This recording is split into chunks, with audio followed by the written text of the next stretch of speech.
Des chances. C'est pourquoi ce matin, le groupe de ressources de la Fédération nationale a proposé de façon brève et générale d'exiger, nous allons bien le souligner, d'exiger de l'État une ligne directive pour homogénéiser les politiques publiques des départements. Nous avons conservé sur l'obligation de moyens pour les 18 ans à 21 ans. Le contrat jeune majeur doit devenir un contrat ouvert de plein droit, et non pas un contrat qui laisse place à une sélection chez les jeunes en situation de besoin. Ce contrat doit cesser d'être sélectif, voire élitiste et discriminatoire. De surcroît, il est triste de voir qu'un contrat qui prône la seconde chance exige une obligation de résultat.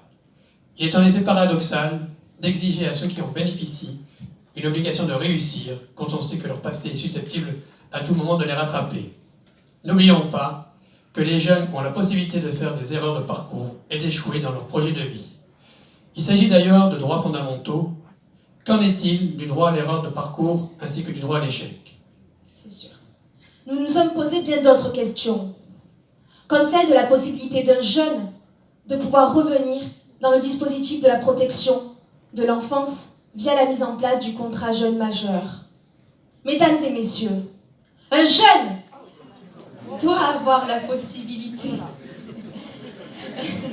Un jeune doit avoir le droit à 18 ans d'être en rupture avec le système. Excusez-moi pour le son.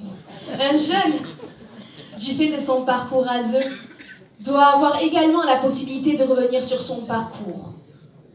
Le temps que nos jeunes prennent pour souffler, et se recentrer sur leurs objectifs de vie ne doit pas être préjudiciable. Accompagnons-les et comprenons-les. Vous savez, une rupture professionnelle ne doit en aucun cas être pointée du doigt. Au contraire. Il n'y a pas d'échec. Et puis s'il y en a, ils ne doivent pas faire de nous des perdants. Parce que tant que nous en avons la volonté, nous sommes toujours gagnants. À votre avis? Oui, à votre avis. Pourquoi disons-nous que seul on va plus vite et qu'ensemble on va plus loin? Ce n'est pas qu'un simple proverbe africain. Parce qu'on doit s'aider et se serrer les coudes, ensemble, pour la seconde chance. Changeons de sujet et passons au logement. Concernant le Crous, les étudiants devraient avoir le droit, pour l'aide sociale à l'enfance, d'avoir des places qui leur sont réservées. Mais ce n'est pas le cas.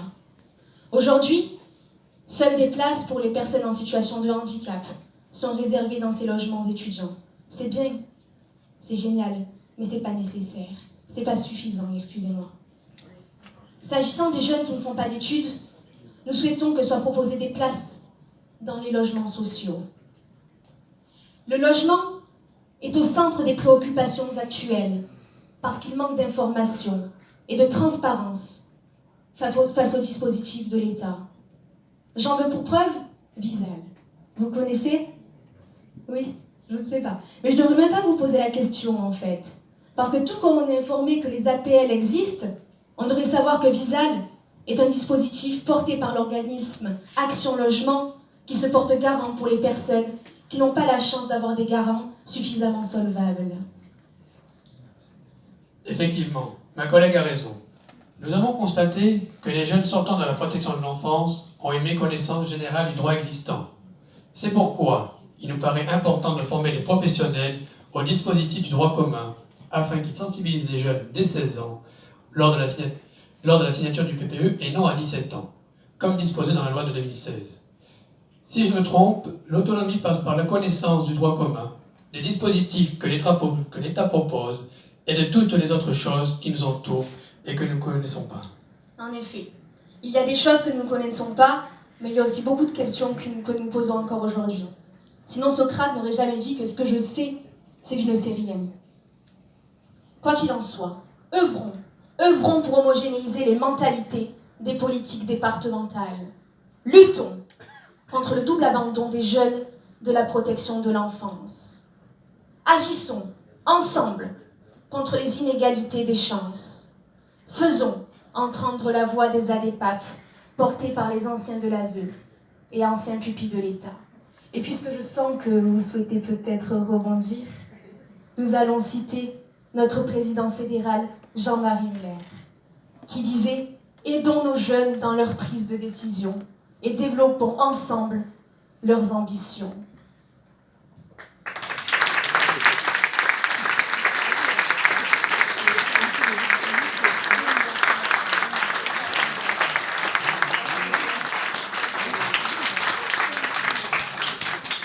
Voilà une parole de ce groupe de travail ce matin qui